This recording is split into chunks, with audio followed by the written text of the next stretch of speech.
नमस्कार दोस्तों आज की इस वीडियो में आप लोगों को माँ बाप और 4 बच्चे की कहानी बताने वाला हूँ। एक गांव में हंसता खेलता हुआ एक परिवार रहता था, जिसमें से 2 भाई और 2 बहनें थे।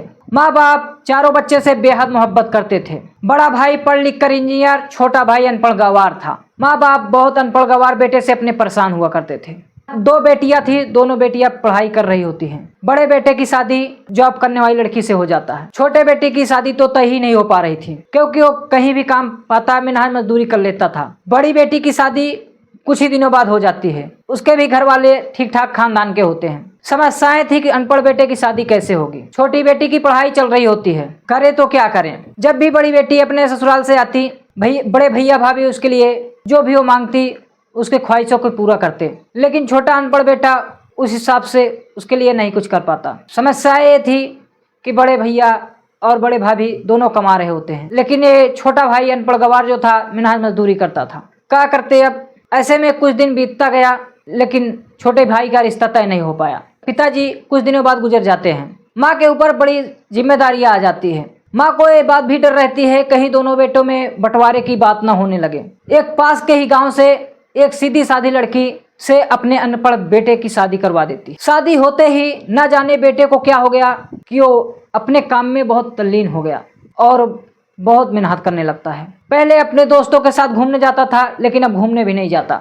ऐसे में उसका एक दोस्त उससे मिलने आता है। कहता है, भाई तू तो पहले घूमने आता था, अब घूमने क्यों नहीं आता है। वो बताता है कि पहले तो मैं अकेला था, कमा खा लेता था, लेकिन अब समस्याएं हैं कि अब मेरी शादी हो गई है, पत्नियां भी है, उसके लिए तो कमाना पड़ता है। आने वाले कुछ दिनों बाद तो बच्चे होंगे, उनके लिए भी तो कुछ रखना पड़ेगा, इसलिए भाई मैं अब घूमने नहीं चल सकता।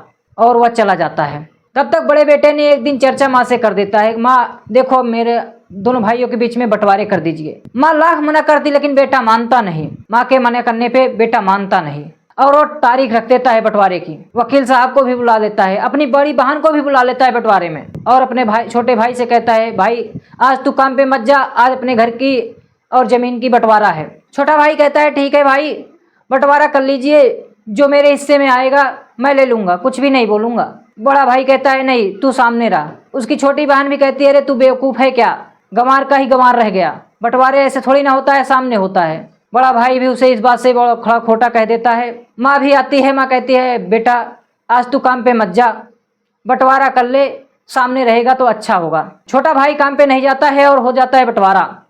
बंटवारा होने के बाद टोटल जमीन 6 बीघे थी, मकान था। वकील साहब पूछते हैं, बंटवारे में किसको कितना देना है बताओ, उसी हिसाब से कागजात बनवाया जाए। छोटा भाई कहता है, वकील साहब सारी ज़मीन मेरे बड़े भैया का नाम कर दीजिए, जो घर है उसको मेरी बड़ी बहन को दे दीजिए। दोनों भाई बहन उससे पूछ पड़ते हैं, आखिर तू हिस्से में क्या लेगा। पता है दोस्तों, इस बात पे अनपढ़ गंवार ने ऐसी चीज़ मांग ली कि सारे परिवार वाले दंग रह गए। उन्होंने पता है क्या मांगा, उन्होंने कहा, मुझे मेरे हिस्से में मेरी प्यारी माँ चाहिए। और मुस्कुराते हुए अपनी पत्नी से कहता है, क्या जी मैंने गलत बोला क्या।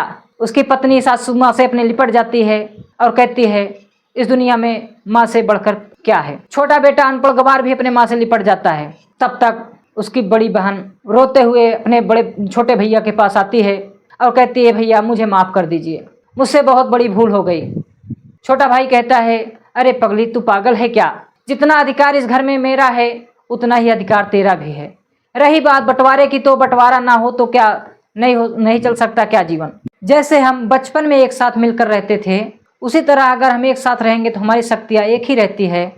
रही बात परिवार को संभालने की बात, तो परिवार की सारी जिम्मेदारियां तो माँ उठा रही होती है। तब तक बड़े बेटे ने इस सब सारी बातों को सुन रहा होता है और वह बहुत शर्मिंदा होता है और सारे कागजात को वह फाड़ फेंक देता है और वह प्रण लेता है कि आज के बाद परिवार में कोई भी बंटवारे की बात नहीं होती। वो बचपन के जैसे एक साथ मिलकर रहने लगते हैं हंसी खुशी।